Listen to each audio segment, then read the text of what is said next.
वासुदेव. लेखन आणि सादरीकरण मंजिरी कारीकर. आर्याने खुर्चीत बसल्या बसल्याच सकाळपासून थकलेलं अंग जरा ताणून दिलं. थर्मासमध्ये कॉफी ओतून घेतली. सकाळपासून त्या फोनकडे पाहायला उसंत देखील नव्हती. अमित सुट्टीवर गेल्यापासून तिची नुसती तारांबळ उडाली होती. एकतर नोव्हेंबर-डिसेंबर महिना म्हणजे इव्हेंटचा सीझन. भरपूर काम असतं. भरपूर वेगवेगळ्या प्रकारच्या ऑर्डर्स येत असतात. वर्षभराचं प्रॉफिट या 4-5 महिन्यातच कमवायचं असतं. म्हणून तिने स्वतःला वेळेशी जणू बांधून घेतलं होतं. सकाळी बरोबर 8ला ऑफिसला यायची, ते निघायला तिला 8:30-9 व्हायचे. घरी गेल्यानंतर जेवायचं सुद्धा त्राण उरायचं नाही. तरी आई म्हणायची, अगं एवढं काम नको करूस, तब्येतीकडे जरा लक्ष दे. आजारी पडलीस ना तर आहे ते कामसुद्धा पेंडिंग राहील. पण येणाऱ्या ग्राहकाला नाही म्हणायचं हे मुळी तिच्या तत्वातच बसत नव्हतं. कुणीतरी आपल्याकडे मोठ्या अपेक्षा घेऊन आलेलं असतं. आपलं काम पाहून आपली स्वप्न आनंद पूर्ण करायला आलेलं असतं. मग कितीही ऑर्डर असल्या तरी नाही म्हणणं तिला जड जायचं. मॅनेज करून त्यांचा इव्हेंट ती पूर्ण करून द्यायची. कधीकधी काही ऑर्डर्समध्ये फार प्रॉफिट देखील मिळायचा नाही. पण समोरच्याला आनंद मिळतोय ना, मग आपल्याला थोडे कष्ट पडले तरी चालेल.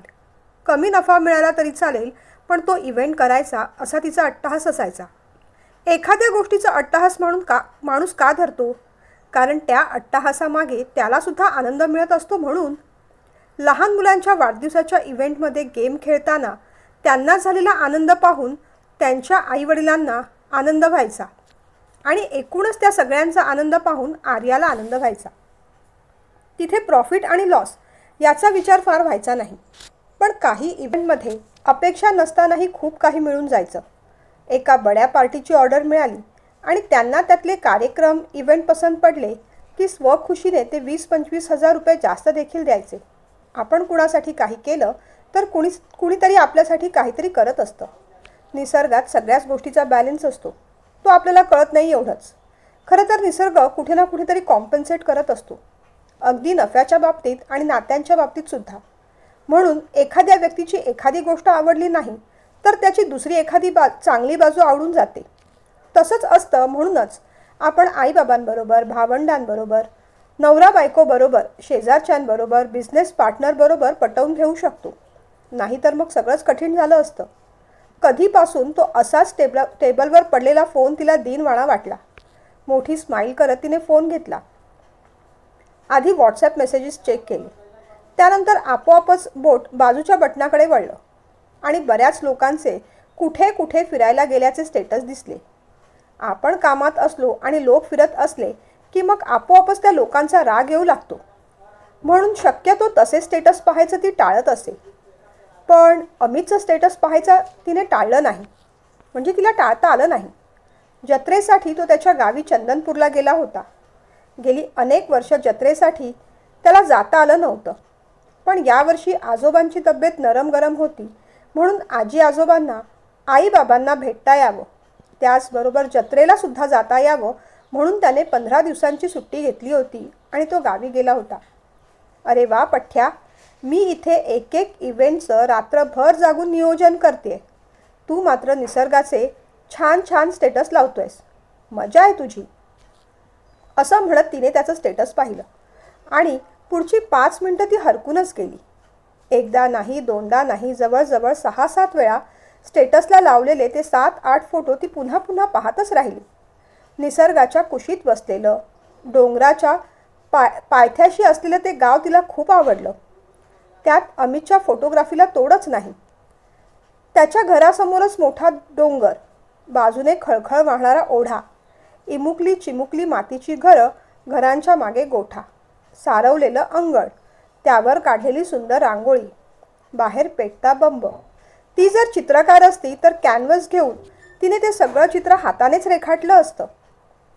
अगदी इतकी त्या गावाच्या ती प्रेमात पडली होती. खरंच काय सुंदर लोकेशन आहे. कधीतरी वेळात वेळ काढून त्याच्या गावी जायलाच हवं. थोडंसं स्वप्नरंजन करत असताना तिचा फोन खणाडला. अर्थात तो कामाचाच असणार. तिने नंबर पाहिला. इंटरनॅशनल कॉल होता. तिला आश्चर्य वाटलं. चुकून लागला की काय नंबर? पण न घेऊन सुद्धा चालणार नव्हतं. तिने फोन उचलला. आर्या देशमुख का? हो बोलते, पण आपण कोण? इंटरनॅशनल कॉल आणि अस्खलित मराठी या कॉम्बिनेशनचाच ती विचार करू लागली. अगं बेटा, मी अश्विनी मावशी, तुझ्या आईची best friend. Ashwini Paranjpe, US ला असते ना, आठवली का? असं म्हणताच आर्याने मेंदूवर जरा जोर दिला, पण आठवायला त्रास पडला नाही. कारण साधारण 12-14 वर्षांपूर्वी अश्विनी मावशी, तिचे मिस्टर, मुलगा जेव्हा भारतात आले होते तेव्हा त्यांच्या घरीसुद्धा आवर्जून भेट दिली होती. हो, अर्थातच आठवलं मावशी. पण अगं एवढ्या वर्षांनी फोन केलास आणि माझा नंबर तुला कसा मिळाला? तिने आश्चर्याने विचारलं. अगं काल रात्री तुझ्या आईकडून व्हॉट्सॲपवरून घेतला होता. बहुतेक ती तुला सांगायला विसरली असेल. तिला मी म्हटलं होतं की आज मी तुला फोन करीन म्हणून. पण आठवण झाली आणि लगेच फोन केला, असं आपल्या बाबतीत नाही होऊ शकत ना. अगं दोन्ही देशांच्या वेळा सांभाळून फोन करावा लागतो. हसत हसत ती म्हणाली. एकमेकींची चौकशी करून झाल्यानंतर मग आर्याने विषय काढला. मावशी, सहज फोन केला होतास की काही काम होतं? अगं एक कामच होतं. आमच्या अमेरिकेतल्या मराठी मंडळाची एक ट्रिप भारतात येणार आहे. तू इथे इव्हेंट मॅनेज करतेस, ट्रॅव्हलशी पण तुझा संबंध आहे असं कळल्यावर म्हटलं की आम्हा मंडळींना गाईड आणि एंटरटेनमेंट करायला तुझ्यापेक्षा योग्य व्यक्ती नाही. अश्विनी मावशी म्हणाली. मग तर मावशी, तू अगदी योग्य व्यक्तीला फोन केला आहेस. तू फक्त सांग, तुला पाहिजे तशी अरेंजमेंट करून देते की नाही ते पहा, तेही डिस्काउंटेड रेटमध्ये. आश्वासन देत आर्या म्हणाली. नाही नाही, पैशाची अजिबात काळजी नको. सगळेजण चांगले खाते पिते घरके आहे, तेव्हा पैशांची अजिबात काळजी करू नकोस हं. असं समज, फक्त कार्यक्रम थोडा वेगळा हवा. मावशी असं म्हणताच आर्या गोंधळली. वेगळा म्हणजे नक्की कसा? तिने विचारलं. म्हणजे असं बघ, ती लोक साधारण क्रिसमस वीकमध्ये तिथे येणार आहेत. ते न्यू इयरमध्ये तिथेच असतील. महाराष्ट्र, गोवा, राजस्थान अशा 3 ठिकाणी जाणार आहेत. पण मला वाटतं साधारण पहिला आठवडा क्रिसमस ते 31 ते महाराष्ट्रातच असतील. लहान मुलांपासून तरुण वर्ग ते अगदी म्हाताऱ्यापर्यंत लोक आहेत. सगळे NRI आहेत. काही लोकांनी 30-40 वर्षांपूर्वी देश सोडलेला आहे. काही लोक 7-8 वर्षांपूर्वी आलेले आहेत. काही अलीकडे आलेले आहेत आणि काही मुलांचा जन्मच अमेरिकेत झालेला आहे. त्यांना फार प्रेक्षणीय स्थळं पाहायची नाहीत. थोडं निसर्गाच्या सानिध्यात राहून वेळ छान घालवायचा आहे. कोझी हॉटेल्स नको, पण निसर्गरम्य ठिकाण हवं आहे. ही सगळी व्यवस्था तू छान करशील अशी खात्री वाटली. मुख्य म्हणजे तुझ्या बिझनेससाठी सुद्धा ही खूप मोठी अपॉर्च्युनिटी आहे असं समज. अश्विनी मावशी बोलत होती. त्याचबरोबर आर्याच्या मनात सुद्धा आता काय काय प्लॅन्स करता येतील याचं चित्र उभं राहिलं होतं. ओके मावशी, अगदी 2 दिवसात कळवते मी तुला. पण तू येणार नाही आहेस का? तिने विचारलं. अगं यायची तर खूप इच्छा होती, पण मिस्टरांबरोबर एक वेगळाच प्लॅन आमचा अगोदरच ठरलेला आहे. हो, पण माझा मुलगा क्रिश मात्र येतोय. त्या निमित्ताने तुम्हा दोघांची ओळख होईल, मैत्री होईल, नाही का? मावशी असं बोलली, पण त्यावेळेस तिच्या शेवटच्या वाक्याचा आर्याने फार विचार केला नाही. आलेला इव्हेंट कसा प्लॅन करायचा याबद्दलच ती विचार करत राहिली. फार कोझी हॉटेल नको, पण निसर्गरम्य ठिकाण हवं. इथे तिथे फिरायचं नाही, पण एकमेकांबरोबर छान वेळ स्पेंड करायचा आहे. एकमेकांशी कनेक्ट होता येईल असं काहीतरी हवं. मनाला दिलासा देणारे शांततेचे क्षण हवे आहेत. हे सगळं कुठे मिळू शकेल? मग टेबलावर आपली नाजूक मूठ आदळत ती म्हणाली. इव्हेंटचा व्हेन्यू सापडला. ठरलं, मिशन चंदनपूर. तिने डायरेक्ट भराभर इव्हेंटच्या तारखा आणि महत्त्वाचे मुद्दे लिहून घेतले आणि अमितला फोन केला. अरे आर्या, तू कसं काय फोन केलास? मुख्य म्हणजे कामाच्या गडबडीतून तुला माझ्याशी बोलायला निवांत वेळ मिळाला? आश्चर्याने आणि तिला थोडंसं चिडवत अमितने विचारलं. वेळ मिळाला नाही बॉस, वेळ काढला. आणि या वेळेला निवांत वेळ अजिबात समजू नकोस. कामासाठीच फोन केलाय मी. आर्या असं म्हणताच नाराजीने मग अमित म्हणाला. मग बोल तर. हे बघ आर्या, गावची जत्रा 26 तारखेला आहे. त्याआधी मी अजिबात येत नसतो. तू म्हणत असशील तर 27ला लगेच निघेन, पण त्याआधी नाही हा प्लीज. खरं सांगू, जेव्हापासून इथे आलो आहे तेव्हापासून इथून तिथे येण्यासाठी पायच निघत नाही आहे. गावचं आयुष्य मनाला भुरळ पाडणारं आहे. इथे खूप एन्जॉय करतोय मी. मग तो रसभरीत वर्णन सांगत राहिला. माहिती आहे, तू सांगायला नकोस. तुझं स्टेटसच सगळं सांगतंय. म्हणूनच तुझा आनंद थोडा आमच्या वाटेलासुद्धा यायला हवा असाच मी काहीतरी प्रयत्न करणार आहे. ती असं म्हणताच अमितने आश्चर्याने विचारलं, म्हणजे नेमकं काय करायचं आहे? ऐक ना अमित, आता मी तुला बातमी देणार आहे ना, त्याने तू देखील बसल्या जागेवरच उडायला लागणार आहेस. अरे आपल्याकडे मस्त संधी चालून आलेली आहे. सिटी, डिस्ट्रिक्ट, नॅशनल लेवलची नाही, डायरेक्ट इंटरनॅशनल लेवलची. तिचं बोलणं ऐकून अमितसुद्धा अलर्ट झाला आणि ऐकू लागला. तिने मग सगळी घडलेली हकीकत आणि प्लॅन सांगितला. इव्हेंट होईल तो तुझ्या गावीच. साधारण 30 माणसं आहेत. त्यांच्या बेडिंगची व्यवस्था, त्यांना लागणारे mosquito proof tent, blankets, healthy hygienic food, पाणी आणि ऑफकोर्स एंटरटेनमेंट, हे सगळं उत्तम क्वालिटीचं हवं. खर्चाची चिंता नको, कारण अश्विनी मावशी ॲडव्हान्स पैसेसुद्धा ट्रान्स्फर करणार आहे. ती असं म्हणताच अमितला पण आनंद झाला. काय सांगतेस काय? मग तर बघ, असा इव्हेंट प्लॅन करतो ना की ते NRI पुन्हा भारतात सेटल व्हायचाच विचार करतील. तो असं म्हणाल्यावर दोघेही खळखळून हसले. मी एक काम करते, या शनिवारी ऑफिसमधून जरा लवकर निघून चंदनपूरला येते. लोकेशन पाहूया, कुठे काय अरेंजमेंट करता येईल ते ठरवूया. बाकी इव्हेंट मी ठरवलेलाच आहे. आल्यावर डिस्कस करू. फक्त मला ॲड्रेस सेंड कर. ती म्हणाली. Okay madam. असं म्हणत त्याने लगेच ॲड्रेस टाईप केला, पाठवून दिला. घरी आल्यानंतर ती भलतीच खुश होती. आई, अश्विनी मावशीचा फोन येणार सांगितलं नाहीस तू मला? तिने जेवताना आईला विचारलं. अगं हो गं, विसरले. माझंही कामाच्या गडबडीत सांगायचं राहूनच गेलं. पण तिने केला होता ना फोन. काय म्हणत होती? भारतात यायचं म्हणत होती ना? अर्धवट मिळालेल्या माहितीच्या आधाराने आईने खूप सारे प्रश्न विचारले. हो, त्यांचं म्हणे मराठी मंडळाचा ग्रुप भारतात येणार आहे. महाराष्ट्रात आठवडाभर वास्तव्य आहे. पण ती येणार नाही. तिचा मुलगा क्रिश मात्र येणार आहे. ती असं म्हणताच आई आनंदाने म्हणाली. हो ना, तसंच मला म्हणाली होती ती. पण क्रिश नक्की येणार आहे ना? आईने पुन्हा एकदा कन्फर्म केल्यावर आर्याला जरा आश्चर्य वाटलं. हो, पण त्यात एवढा आनंद आणि आश्चर्य वाटण्यासारखं काय आहे? सहज म्हणून आर्याने विचारलं. आईने मग बाबांकडे पाहिलं. आईने शब्दांची जुळवाजुळव करत सांगितलं. अगं ऐक ना आर्या, अश्विनी मावशी म्हणत होती तिला क्रिशचं लग्न करायचं आहे. तुझे फोटो पाहिले आणि ती तुझ्या प्रेमातच पडली. क्रिशला सुद्धा तू आवडली आहेस. तेव्हा त्याच्याशी जेव्हा बोलशील, वागशील, तेव्हा त्या दृष्टिकोनातूनच बोल आणि भेट. आई असं म्हणताच आर्या खवळली. आई, लग्नाचं भूत अजून तुझ्या डोक्यातून जातच नाही आहे का गं? मी म्हटलं ना, मला माझी कंपनी अजून ग्रो करायची आहे. इतक्यात लग्नाचा विचार नको.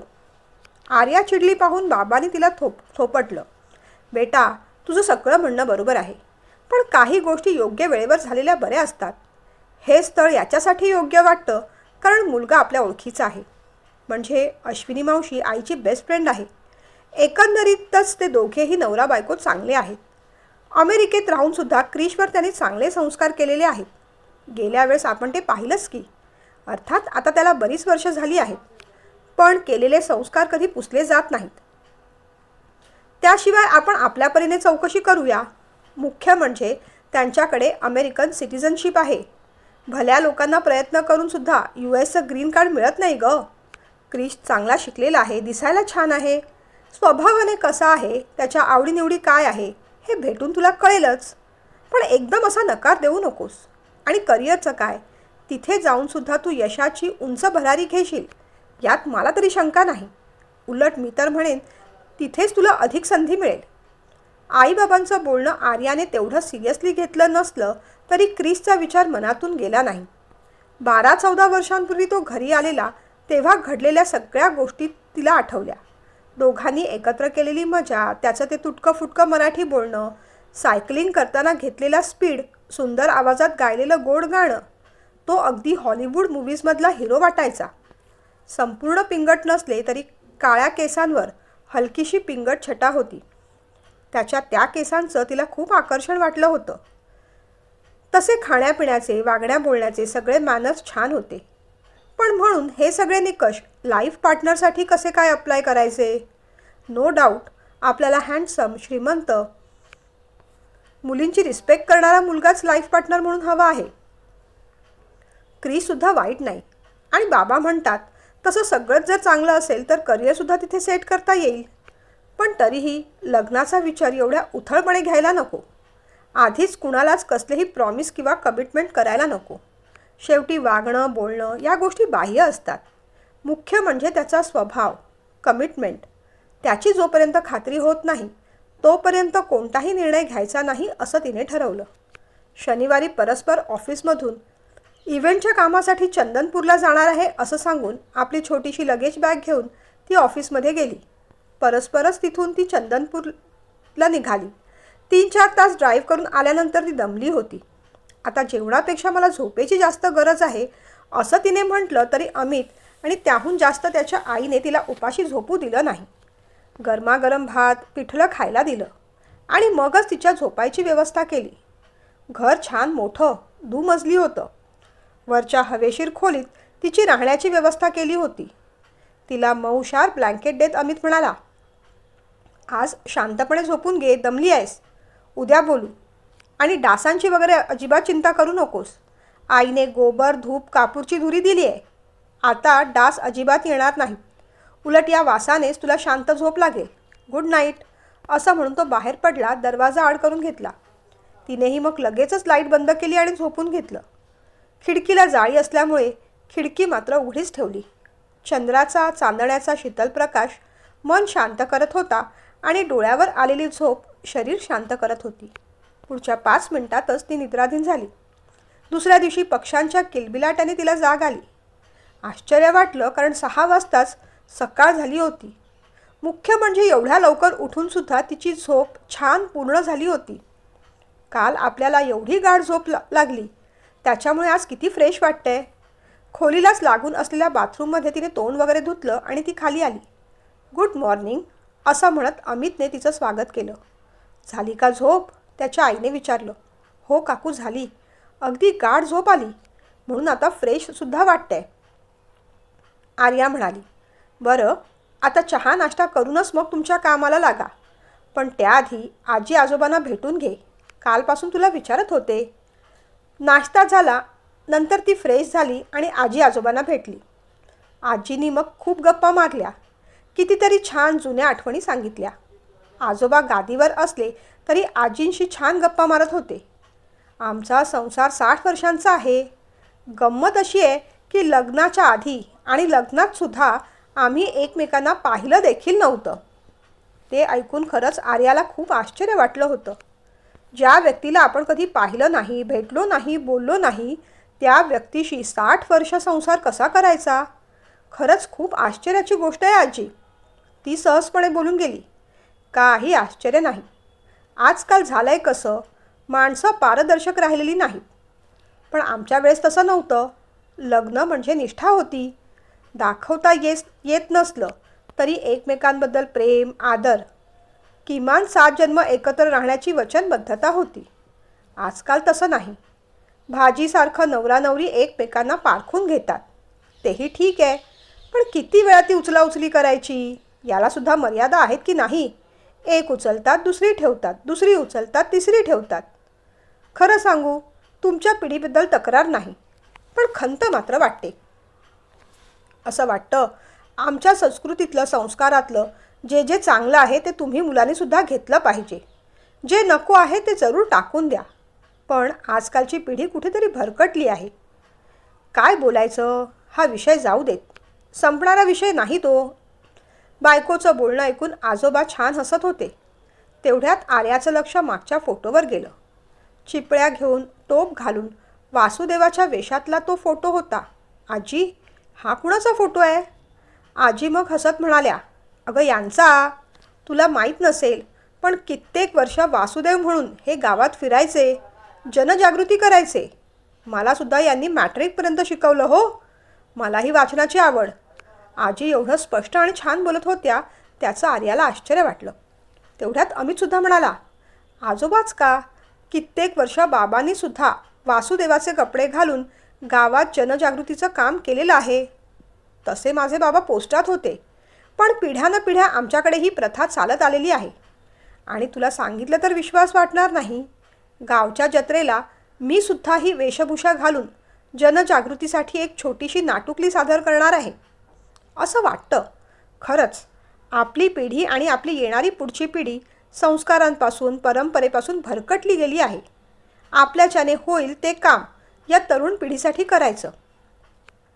कामाच्या गडबडीत तसा वेळ मिळत नाही, पण म्हणून आमच्या घरची परंपरा आणि त्यातून समाज प्रबोधन असं काहीसं कॉम्बिनेशन करायचं मी ठरवलेलं आहे. हसत हसत अमित म्हणाला.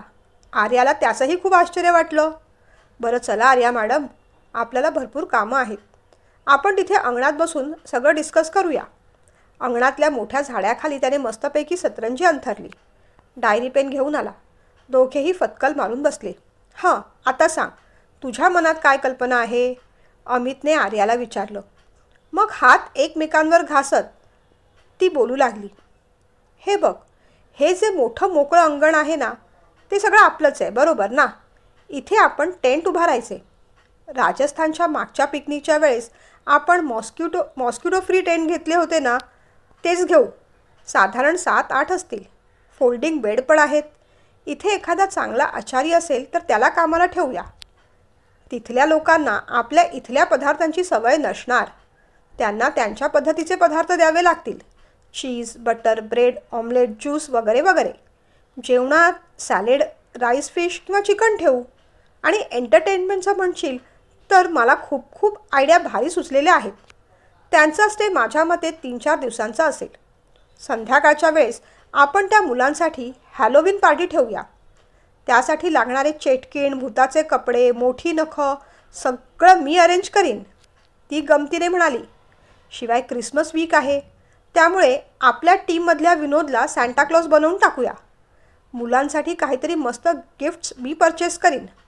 शिवाय केक आणि चॉकलेट्स देऊ. काही गेम्सचा पण मी विचार केला आहे. म्हणजे जवळजवळ 7-8 कपल्स आहेत. कपलपैकी एकाला डोळ्याला पट्टी बांधायची. त्या सगळ्यांच्या पार्टनर्सना समोर उभं करायचं. त्यांनी कानाला, डोक्याला, हाताला स्पर्श करून ओळखायचं नेमका माझा पार्टनर कुठला. एक्सायटेड होऊन आर्या बोलत होती. अमित शांतपणे ऐकत होता. कसा काय वाटला प्लॅन? तिने विचारलं. सॉरी आर्या, यावेळेस मी तुझ्याशी अजिबात सहमत नाही. कारण माझ्या या घरात, अंगणात, गावात या असल्या पाश्चिमात्य गोष्टींचं अंधानुकरण अजिबात नको. मुळात हे हॅलोविन वगैरे प्रकार अजिबातच नको. आम्ही वारकरी संप्रदायातील लोक आहोत. टाळ, मृदुंग, चिपळ्या, कपाळी टिळा ही आमची आभूषणं आणि मुखात विठुरायाचं नाव हे आमचं भूषण. इथे फक्त हीच वेशभूषा असते आणि असंच जगणं असतं.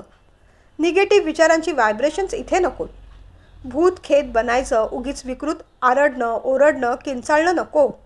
इथे फक्त होतो विठुरायाचा गजर, गणपती बाप्पांची आरती. इथला वासुदेव रामरायाची भूपाळी गाऊन गावाला उठवतो. इथे लेझिम खेळलं जातं, टाळ चिपळ्या वाजवल्या जातात, भजन कीर्तन होतं. मला वाटतं आपण हे असं सेटअप उभारूया. शांत चित्ताने तो बोलत होता. आर्या मात्र खूप भडकली. अरे काहीतरीच काय, अमेरिकेत राहणारी लोकं आहेत ती. या गोष्टी त्यांना काय कळणार? यातलं त्यांना काय माहीत असणार? ती म्हणाली. नसणार माहीत, नाही कळणार, पण आपण समजावून देऊया ना. त्यांची तुटलेली नाळ पुन्हा जोडून देऊया. विश्वास ठेव आर्या, त्यांना धांगडधिंग्यांची कितीही सवय असली तरी आत्म्याला शांत करणारी, दिलासा देणारी ही इथली खरी शांतीच त्यांना आवडणार आहे. खरं तर आर्याला ते काही पटलेलं नव्हतं. अरे पण त्यांना नाही आवडलं तर? वैतागून तिने विचारलं. अगदी दुसऱ्याच क्षणी तू म्हणशील तसं सगळं सेटअप करून देईन. दुसऱ्या सेटअपची तयारी तू कर, पहिल्याची मी करतो. ओके? मग नाईलाजाने ती म्हणाली. ठीक आहे, हा बेटर ऑप्शन आहे. दोघांचं डिस्कशन झालं. जेवायला अजून वेळ होता. सतरंजीवर मग आर्याने पाय ताणून दिले आणि म्हणाली.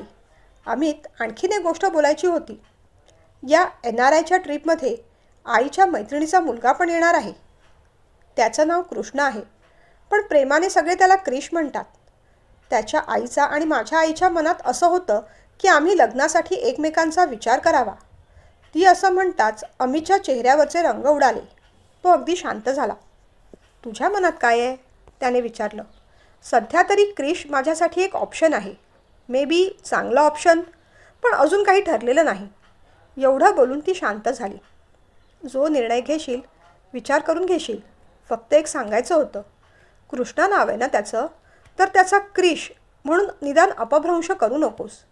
कारण जे जसं आहे तसं स्वीकारता आलं तरच गोष्टी सोप्या होतात. त्याच्या आवाजातला खोलपणा तिला कुठेतरी जाणवला. तेवढ्यात काकूंनी जेवायला हाक मारली आणि विषय तिथेच राहिला. दोघेही उठले. जेवण झाल्यानंतर मात्र तिला लगेच निघायचं होतं. कारण इथल्या इव्हेंटची सगळी तयारी तिला एकटीलाच करावी लागणार होती. प्लॅन ए अमित एक्झिक्यूट करणार असला तरी प्लॅन बीची तयारी तिच्याकडे होती. मुंबई एअरपोर्टवर ग्रुपला न्यायला ती स्वतःच आली होती. क्रिसचा नंबर अश्विनी मावशींनी दिलाच होता. त्यामुळे एकमेकांना शोधायला त्रास झाला नाही. 14-15 वर्षांपूर्वीचा क्रिश आता किती वेगळा वाटत होता. जास्तच हँडसम, जास्तच मॅच्युअर्ड वाटत होता. डोळ्यावरचा गॉगल त्याने जेव्हा काढला ना, तेव्हा तर एअरपोर्टवरची बरीचशी मंडळी त्याच्याकडेच पाहत राहिली. मुंबईच्या एका चांगल्या हॉटेलमध्ये काही तासांकरता त्यांच्यासाठी रूम बुक केल्या आणि मग तिथून बस करून ते सगळे चंदनपूरला निघाले. प्रवासात क्रिश तिच्या बाजूलाच बसला होता. हे बघ, मला मराठी नीट येत नाही, पण थोडं थोडं बोलणार. तुला भेटून आनंद झाला. त्याच्या त्या प्रयत्नाचं आर्याला खरंच खूप कौतुक वाटत होतं. मध्ये मध्ये तो इंग्लिशमध्ये बोलत होता. आर्या काय करतेय, तिचा बिझनेस कसा चालू आहे, त्याची माहिती विचारल्यावर त्याने स्वतःची माहिती सांगितली. त्याचंही शिक्षण पूर्ण झालं होतं आणि आता तो वडिलांचा बिझनेस सांभाळत होता. गाडीत खूप गप्पा झाल्या. मग मात्र तो स्पष्टच म्हणाला, बोलायला थोडं ऑकवर्ड होतंय, पण लग्नासाठी तुला प्रपोज करायला माझ्या मम्माने इथे मला पाठवलंय. तो असं म्हणाल्यावर ती एकदम उडालीच. पण स्वतःला सावरत तिने सांगितलं, माझ्या आईने पण तसं सांगितलंय, पण मला वाटतं एकमेकांना आपण थोडा वेळ द्यायला हवा. एकमेकांचे स्वभाव समजून घेतले तर होकार की नकार ठरवता येईल. तिला वाटलेलं की त्याचा इगो लगेच हर्ट होईल, पण तो तेवढ्याच शांतपणे म्हणाला, yes, I respect your decision. खरं सांगू, आमच्या इथे मॅरेज एवढं कोणी सिरियसली घेत नाही. जेवढे मॅरेज होतात त्याच्यापेक्षा जास्त डिवोर्स होतात. बट माझ्या मॉमला ते आवडत नाही, म्हणून तिला प्युअर इंडियन मुलगी सून म्हणून हवी आहे. त्याच्या त्या बोलण्यावर ती छान हसली. बरं, आपण आता इतर लोकांचीसुद्धा ओळख करून घेऊ, असं म्हणत तिने विषय बदलून टाकला. बसमध्ये सगळ्यांना भेटून तिने चौकशी केली. सरदेसाई आजी आजोबा, वैद्य काका काकू, नुकताच स्थायिक झालेला रोहित, नुकतंच लग्न झालेलं बेळगावकर जोडपं आणि काही वर्षांपूर्वी स्थायिक झालेली काही जोडपी, त्यांची फडफड इंग्रजीत बोलणारी छोटी छोटी मुलं. इंग्रजी बोलणं कठीण नव्हतं, पण त्यांचे उच्चार आणि टोन पकडता येणं महाकठीण काम होतं. लहान मुलं खिडकीत बसली होती. बाहेरचं जग नव्हे, मागे पडलेला त्यांचा देशच जणू ती पाहत होती. बसमध्ये खाण्यापिण्याची व्यवस्था असल्यामुळे फ्रेश होण्याकरिता फक्त गाडी एकदाच थांबवावी लागली. त्याच्यानंतर सगळे चंदनपूरला पोहोचले. खरं तर सगळे थकले होते, पण तिथे पोहोचल्यानंतर अमितने केलेली व्यवस्था पाहून त्यांना खूप आश्चर्य वाटलं आणि आनंद देखील झाला. असं मोकळ्या आकाशाखाली झोपायला मिळणं किती भाग्य असतं. ती टेंट सगळ्यांना आवडली. दाटीवाटी करून 7-8 टेंटमध्ये सगळ्यांनी झोपायचं ठरवलं. अमितच्या आईबाबांना, आजी आजोबांना भेटून सगळ्यांना आनंद झाला. रात्री फार जास्त बोलणं झालं नाही. हलकं फुलकं जेवण करून सगळे झोपून गेले. मुख्य म्हणजे कोणतीही तक्रार न करता मुलंही छान जेवली. पहिला दिवस तरी छान गेला याचा आर्याला अर्थातच खूप आनंद झाला. पण खरी परीक्षा उद्यापासून होती. या मातीचं वैशिष्ट्यच आहे की इथे आलेला प्रत्येक माणूस इथलाच होऊन जातो. आणि ही तर याच मातीतली माणसं होती, मग ती इथली का नाही होणार? सरदेसाई आजोबा सकाळी उठले आणि टेंट बाहेर आले तेव्हा त्यांना उगवणाऱ्या सूर्याचं दर्शन झालं. त्यांच्या डोळ्यात अक्षरशः पाणी आलं. तिथे किती किती दिवस आम्हाला सूर्य देखील दिसत नाही. तिथे किती किती दिवस आम्हाला सूर्यच दिसत नाही. चटकन विहिरीवरच्या थंड पाण्यानेच त्याने आंघोळ करून आधी सूर्याला अर्घ्य दिलं. शब्द आठवत नव्हते. बोलताना आवाज थरथरत होता, पण गळा मात्र दाटून आला होता. बाहेर मांडलेली पानचूल पाहून वैद्य काकू चुलीजवळ आल्या. तिथेच बाजूला ठेवलेल्या हळदी कुंकवाच्या करंड्याने त्यांनी हळदी कुंकू वाहून घेतलं. वैद्य काका म्हणजे कोल्हापूरचे रांगडे गडी. काळी माती दिसली आणि त्यांनी चक्क दंड बैठका घालायला सुरुवात केली. वयोपरत्वी गुडघ्यात कळ गेली, पण चेहऱ्यावर मात्र हसू आलं. बंबातल्या गरम गरम पाण्याने पटापट सगळ्यांनी अंघोळी करून घेतल्या आणि मग त्यांनी समोरचं सेटअप पाहिलं. मोठा मंडप घालून तिथे काही टेबल्स मांडले होते. काही वेगवेगळे स्टॉल्स होते. सुरुवातीलाच दगडूशेठची मूर्ती पाहून सरदेसाई आजोबांना गहीवरून आलं. डोळ्यात पाणी दाटलं. सारसबाग, पर्वती, तुळशीवेलबाग सगळं सगळं आठवलं. अमितने मुद्दाम 2-4 पुणेरी पाट्यासुद्धा लावल्या होत्या. त्यातली एक पाटी वाचून सरदेसाई आजी तर खूप हसल्या. पहा काय लिहिलंय ते, झाडावर प्रेम करा, झाडाखाली नको, असं म्हणत नवीन जोडप्यांना त्या चिडवू लागल्या. पुणेरी स्टॉलवर चितळ्यांची भाकरवडी पाहून सगळ्यांनीच ती चांगली फस्त केली. मग अमितला सांगायला लागलं की पुढे सुद्धा स्टॉल आहेत, ते पहा. त्यानंतर मग सगळेजण पुढच्या स्टॉलवर गेले. तिथे कोल्हापूरच्या अंबाबाईचा फोटो लावला होता. वैद्य काकूंना भरून आलं. अहो, कोल्हापूरला जाणं तर शक्य नाही, निदान इथेच या फोटोसमोर ओटी भरूया का? तेवढ्यात काका म्हणाले, अगं पण आपण सामान कुठे आणलंय? मग अमित पुढे झाला. टेबलाखाली ठेवलेला एक ट्रे त्याने बाहेर काढला. त्यात ओटीचं सामान होतं. ते पाहून तर काकूंना अधिकच रडू फुटलं. त्यांनी अमितच्या डोक्यावर हात ठेवला. त्याला भरभरून आशीर्वाद दिला. कोल्हापुरी मिसळ आणि पाव असा नाश्त्याचा बेत आहे. आणि आज संध्याकाळी आपल्या मुंबईच्या रोहितचा वडापाव. हे ऐकताच रोहितला पण आनंद झाला. लहान मुलं अजूनही गोंधळलेलीच होती. एकतर मोठ्यांची भाषा कळत नव्हती, काय चाललंय ते त्याहून समजत नव्हतं. अमितने मग त्यांना जवळ घेतलं. पुढच्या स्टॉलवर ठेवलेल्या ज्ञानेश्वर माऊलींबद्दल थोडी माहिती दिली. त्यांचे फोटो दाखवले. दुपारी जेवताना मोबाईलवर आपण यांची शॉर्ट फिल्म पाहणार आहोत असं सांगितलं. रेड्याच्या मुखातून बेद वदवले. ही गोष्ट जेव्हा मुलांना सांगितली तेव्हा त्यांनी पुन्हा पुन्हा तीच गोष्ट ऐकायची आहे असा हट्ट धरला. अरे, नुसत्या गोष्टी ऐकायच्या नाहीत आपल्याला टाळ चिपळ्या वाजवायच्या आहेत, भजन म्हणायचं आहे, कीर्तन करायचं आहे, पण तो सगळा कार्यक्रम संध्याकाळी. असं म्हटल्यावर त्यांना एकदम मजा आली. दुपारी चुलीवर जेवण बनवायचा कार्यक्रम होता. सगळ्यांनी मजा करत जेवण बनवलं, गाणी म्हटली, देवळात जाऊन आले. बाजूच्या खळखळणाऱ्या झऱ्यात भिजून घेतलं. हायजीन विसरून सगळे निसर्गात दंग झाले. दुपारी मेथीची भाजी, भाकरी, त्यावर सोडलेलं तूप, पुलाव भात, जिलेबी मठ्ठा. साधा सरळ बेत होता, पण सगळ्यांनी त्यावर ताव मारला. लहान मुलांना सांगावं लागलं की ही भाकरी म्हणजे आमचा पिझ्झा आहे. ओके, इट्स इंटरेस्टिंग असं म्हणून त्यांनीसुद्धा दाद दिली. तेव्हा मात्र सगळे खूप हसले.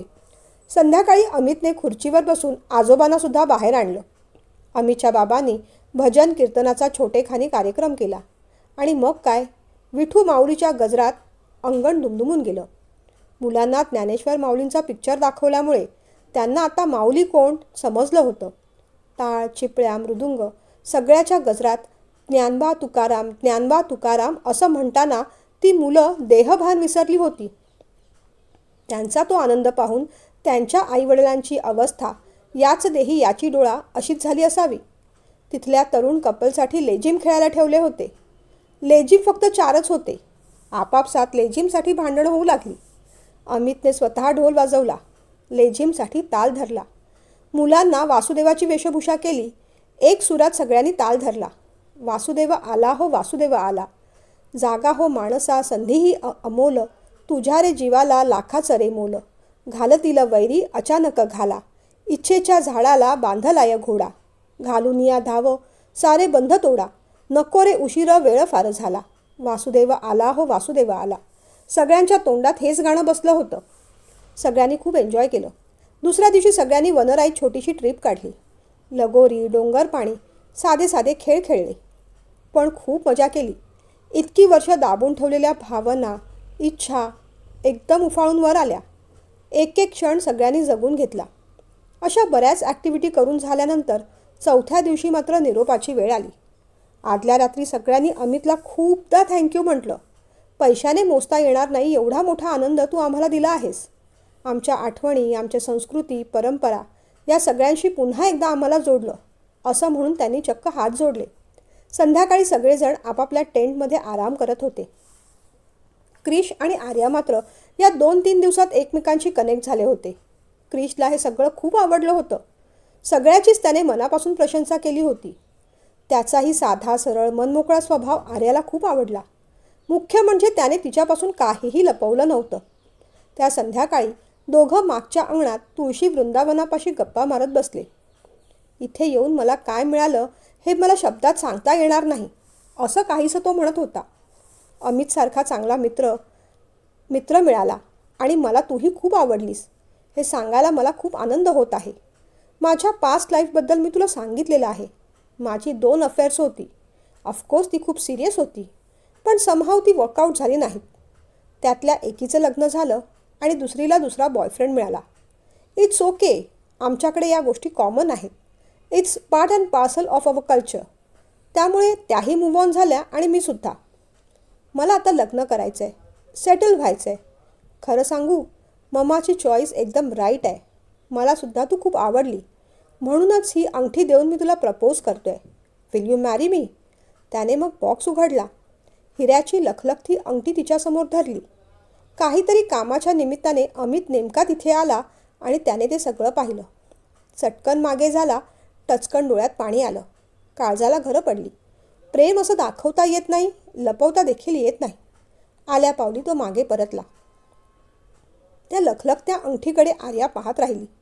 कृष्णा, थँक्यू. कृष्णा, किती छान नाव. मी तुला याच नावाने हाक मारणार. क्रिश नको. खरं तर तुझा प्रामाणिकपणा मला खूप आवडला. तुझ्यासारखी ओपन, पारदर्शक, प्रामाणिक माणसं जगात फार कमी असतात रे. Very rare. तुझे 2 सिरियस अफेअर्स झाले. अगदी खरं सांगितलंस तू मला.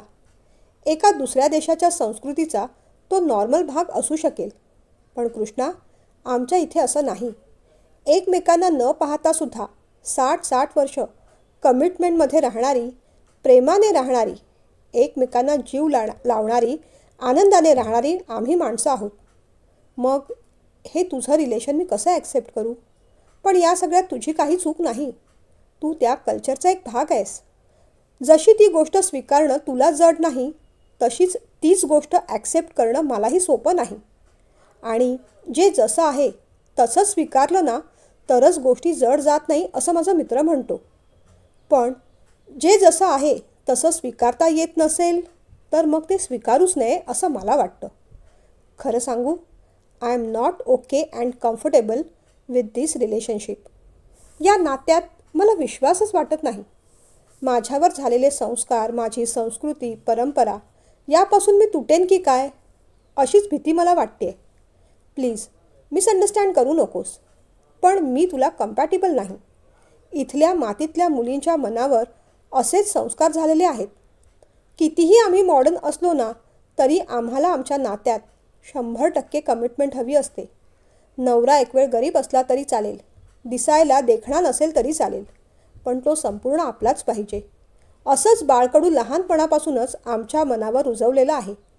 आम्ही एक वचनी, एक बाणी, एक पत्नी श्रीरामांना मानतो. ते आमचं दैवत. त्यांच्या आदर्शावर चालणारी आम्ही साधी भोळी या मातीतली माणसं आहोत. म्हणून मला क्षमा कर. तुझ्यासारख्या चांगल्या मुलाला नकार देताना मला वाईट वाटते.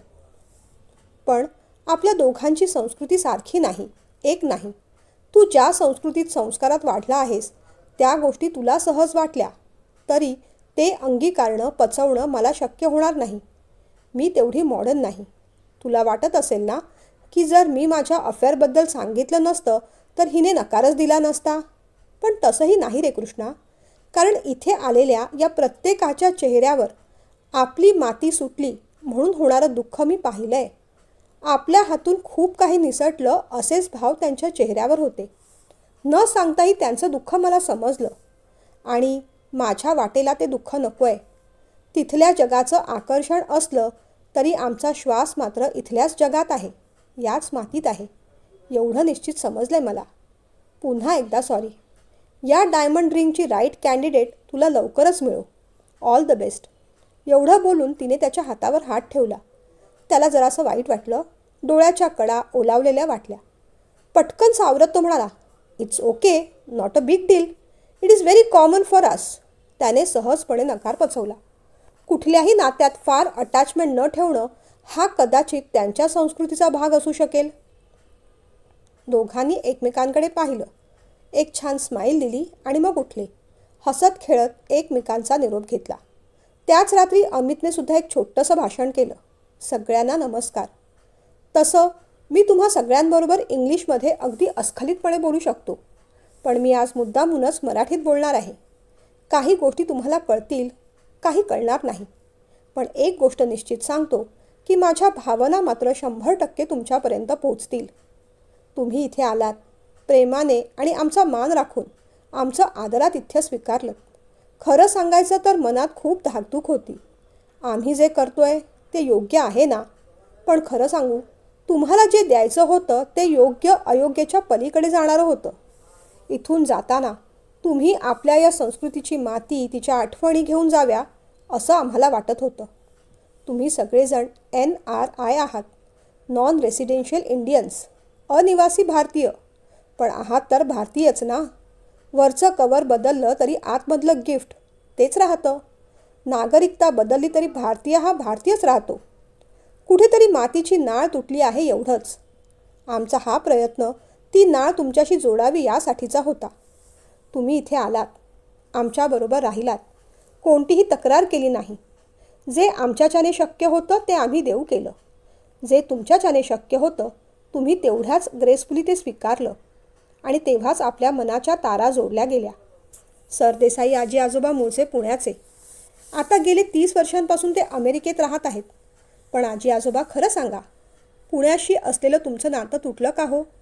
पर्वतीच्या पायऱ्या, सारसबाग, पुण्याची मंडईचे गणपती, मंगळवार पेठ, बुधवार पेठ, शनिवार वाडा, पुणेरी पाट्या, यातलं नेमकं काय विसरलात? काहीच नाही. फक्त ते मागे पडलं एवढंच. बस तीच आठवण आम्ही करून द्यायचा प्रयत्न केला. तुमच्या हरवलेल्या भूतकाळाला वर्तमानाशी जोडायचा प्रयत्न केला आणि तो सफल झाला. कारण पुणेरी पाट्या वाचून आजी किती हसत होत्या आणि दगडूशेठचा फोटो पाहिल्या पाहिल्या आजोबांना गहिवरून आलं. बरोबर ना आजोबा? वैद्य काका, तुम्ही कोल्हापूरचे.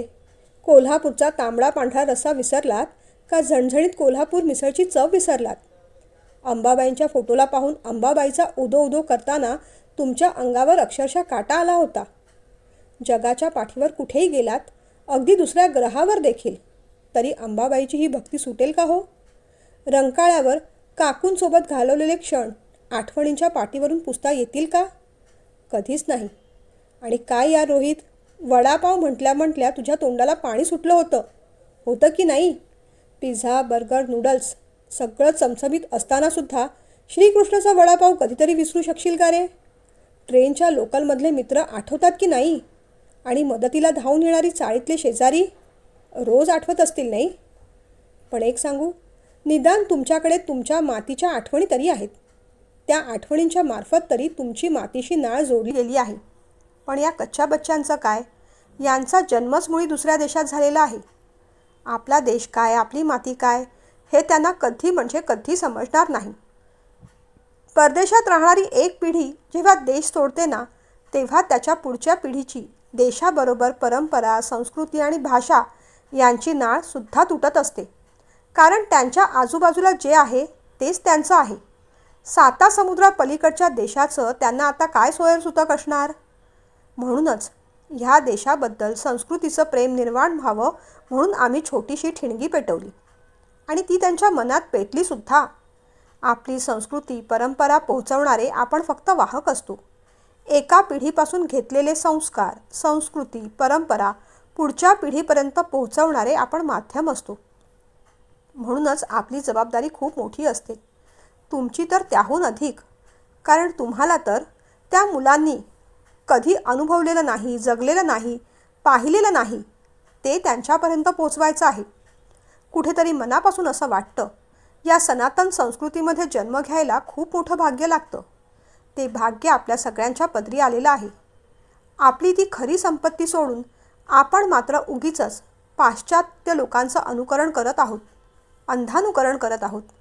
कितीतरी फॉरेनर स्त्रिया जेव्हा इकडे येतात तेव्हा त्यांनी साडी नेसलेली असते आणि आपण मात्र गड, किल्ले, देवळात जातानाही जीन्स, शॉर्ट टॉप असे चित्रविचित्र कपडे घालून जातो.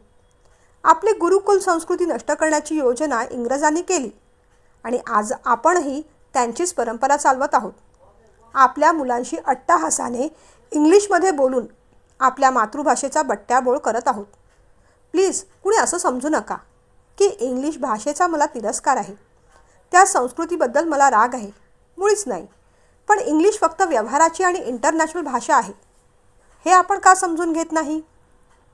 त्या भाषेमागे उगीच एक्स्ट्रा स्टेटस लावायची काय गरज आहे? बरं, तेवढं करूनही आपण थांबत नाही. एखादा कोणी मराठीत हिंदीत बोलत असेल तर आपल्यालाच ते लो स्टँडर्ड वाटतं. कुठल्याही संस्कृतीची कमतरता मला दाखवायची नाही, पण आपल्या संस्कृतीचं महत्त्व देखील सांगायचं आहे. फॉरेनमध्ये हॅलोविनसारखे प्रकार करतात आणि आता आपल्या देशातसुद्धा तेच फॅड आलेलं आहे. किती विचित्र प्रकार आहे तो. एखाद्या छान गोंडस बाळाला भूतासारखे कपडे घालायचे, चेटकीण बनवायचं, पिशाच्च बनवायचं, धांगडधिंगा करायचा, चित्रविचित्र आवाज काढायचे, इतरांना घाबरवायचं. काय म्हणायचं अशा संस्कृतीला? ही संस्कृती का विकृती? कमाल आहे. आपण त्यांचं अनुकरण करतोय, तेही कौतुकाने. मानवापासून देवत्वाकडे जाण्याचा प्रवास आपल्या साधू संतांनी वारकऱ्यांनी सांगितलेला आहे. पण सदरा टोपी घालणारे छोटे वारकरी आपल्याला बावळट वाटतात, हास्यास्पद ओंगळ वाटतात. त्यांचं नामस्मरण, विठुरायाची ओढ हे सगळं देवत्वाकडे जाणारं असतं. पण आपल्याला वारी वारकरी अनहायजेनिक वाटतात. खरं तर माणसाचा प्रवास मानवापासून देवत्वाकडे व्हायला हवा, पण पाश्चात्य विकृत सणामुळे किंवा पद्धतीमुळे तो मानवापासून दानवाकडे होत आहे. त्याच पाश्चात्य संस्कृतीचं की विकृतीचं आपण कौतुकाने कौतुकही करत आहोत. आपल्या मुलांनी वारकरी होणं आपल्याला कमीपणाचं वाटतं, पण हॅलोविनमध्ये भूत पिशाच्च झालेलं मात्र अभिमानाचं वाटतं. मर्यादा पुरुषोत्तम राम, दुःख सोसूनही हसत राहणारा श्रीकृष्ण आपल्याला काल्पनिक पात्र वाटतात. पण रात्री झोपेत गिफ्ट देऊन जाणारा सॅन्टा कसा खरा आहे हे मुलांना पटवण्यात मात्र भूषण वाटतं. अंटार्क्टिकाच्या बर्फाळ प्रदेशातून याकच्या गाडीवरून येणारा सॅन्टा खरा, पण पुष्पक विमानातून जाणारे तुकोबा महाराज मात्र थोतांड. परदेशात सोडा, आमच्या इथेच शाळांमध्ये 25 डिसेंबरला ठिकठिकाणी लाल कपडे घालून मुलांना सॅन्टाक्लॉज बनवलं जातं. मग त्या काल्पनिक पात्राला अवास्तव महत्त्व दिलं जातं. गाढ झोपेत खेळणी खाऊ ठेवून जाणारा सॅन्टा आमचा देवदूत होतो, पण खऱ्या अर्थाने झोपेतून उठवणारा वासुदेव मात्र चेष्टेचा विषय होतो. आम्ही त्याचा रागराग करतो. तो सोसायटीत आला की त्याला हुसकावून लावतो. संस्कृत शिकणारी, गीता पठण करणारी मुलं आम्हाला रूढीवादी वाटतात, पण रम वाईन पब पार्टी गाजवणाऱ्या मुलांचं स्टेटस ओरिएंटेड म्हणून अभिमान वाटतो. कधी एकेकाळी ज्या वयात आमच्या संतांनी लहान मुलांना ज्ञानेश्वरी हातात दिली, त्याच छोट्या छोट्या हातात आता सिगारेटची पाकिटं दिसत आहेत. या पाश्चात्य संस्कृतीमुळे लग्न हा संस्कार राहिलेला नसून सोपस्कार झालेला आहे. मुळात लग्न या संस्थेवरूनच आमचा विश्वास उडत चाललेला आहे. मग live in, divorce, extra marital affair, situationship अशी भोगवादी विकृती उच्चभ्रू लोकांनी समाजात आणली आणि आम्हीसुद्धा आनंदाने ती स्वीकारली, कारण ती पाश्चात्य होती. मनाबरोबर बुद्धीसुद्धा गहाण टाकली. बस, आज तेच गहाण टाकलेलं मन आणि बुद्धी या विकृतीच्या कचाट्यातून सोडवायचा छोटासा प्रयत्न आम्ही केला. त्यात कुणाच्या भावना दुखावल्या असतील तर हात जोडून माफी मागतो, कारण तुम्ही सगळी फार मोठी माणसं आहात. मी गरीब मुलगा आहे. माझे आजोबा शेतकरी, पण वासुदेवाचं सोंग घ्यायचे, दारोदारी भिक्षा मागायचे. तीच संस्कृती माझ्या बाबांनी सुद्धा ठेवली. उद्देश अन्नधान्य मिळवणं नव्हतं, संस्कृती टिकावी म्हणून आणि जनजागृती व्हावी म्हणून ते हे सगळं करत होते. आज अभिमानाने सांगतो, तेच कपडे घालताना, त्याच चिपळ्या घेताना, तोच टोप घालताना, तोच सदरा चढवताना मला देखील कमालीचा अभिमान वाटला होता. वासुदेव आला हो वासुदेव आला हे म्हणताना माझ्यासोबत तुमच्याही अंगावर काटा आला की नाही? आपलं आपलं म्हणतात ना, ते हेच असतं. आपली संस्कृती आपल्या DNA ठासून भरलेली आहे आणि ती कायमच तशी राहणार आहे. आणि जास्त काय बोलू, एवढंच म्हणीन, वेळ जायच्या आधीच आपल्या पुढच्या पिढीला सावरा, नाहीतर संस्कार, परंपरा, धर्म याबरोबर एक पिढीसुद्धा संपेल. हे लक्षात राहू द्या. मुलांना भोग नको योग शिकवा, भोगी नको योगी बनवा, कारण कितीही मिळवलं तरी एन्ट्रोपीच्या तत्वानुसार सगळंच समतल होणार आहे. अलेक्झांडर खूप मोठा जगज्जेता होता.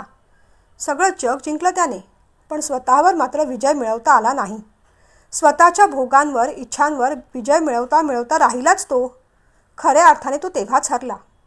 आपल्याला आपल्या मुलांना जिंकायला शिकवायचं आहे, सगळं काही मिळवायला शिकवायचं आहे, त्यांनाही मोठं घडवायचं आहे, पण छत्रपती शिवाजी महाराज, झाशीची राणी आणि महाराणा प्रतापांसारखं. त्यांनी जे मिळवलं ते उदात्त हेतूने. आणि हेच तर आमची संस्कृती सांगते. जग जिंकायची विजिगीषू वृत्ती निर्माण करायची आहे. पण एकदा का सगळं काही मिळालं की सगळं इदम न मम असं म्हणत आहुती रूपाने देण्याचं दातृत्वसुद्धा शिकवायचं आहे. इदम न मम म्हणणारी, अहम ब्रह्मास्मी असं सांगणारी संस्कृती जगाच्या पाठीवर कुठे मिळणार? ती फक्त इथे आणि या मातीतच. बस याच संस्काराची शिदोरी आम्ही तुमच्यासोबत बांधून देत आहोत. कारण प्रत्येक वेळेस वासुदेव धर्मरक्षणासाठी सुदर्शन चक्रच घेऊन येतो असं नाही. कधीकधी चिपळ्या वाजवत दारोदार भिक्षा मागत तो खऱ्या अर्थाने डोळेसुद्धा उघडून जातो.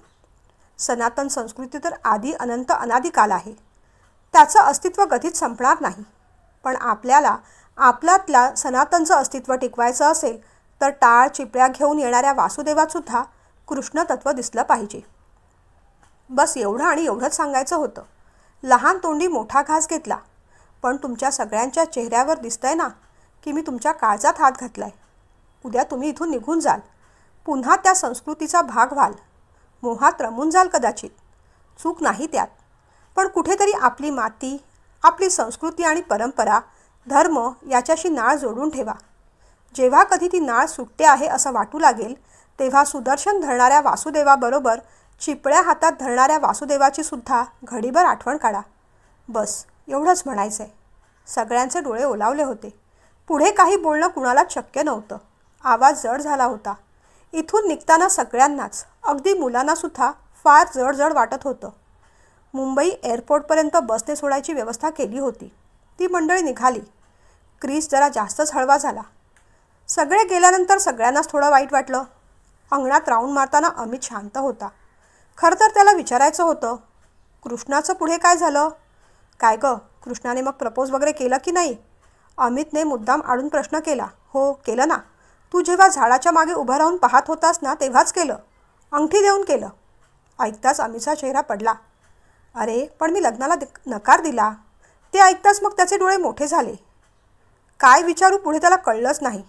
मग ती म्हणाली, जोडीदार निवडताना प्रत्येकाच्या प्रायोरिटीज आणि क्रायटेरिया वेगळ्या असतात. शांत बसून मी जेव्हा विचार केला ना तेव्हा मला कळलं, माझ्यासाठी कमिटमेंट ही मोठी प्रायोरिटी आहे आणि ती फक्त याच मातीत मिळू शकेल. तिने मग अमितचा हात हातात घेतला आणि म्हणाली, तुझ्यामुळे आज रामही कळला, कृष्णही समजला आणि माझा वासुदेवसुद्धा सापडला.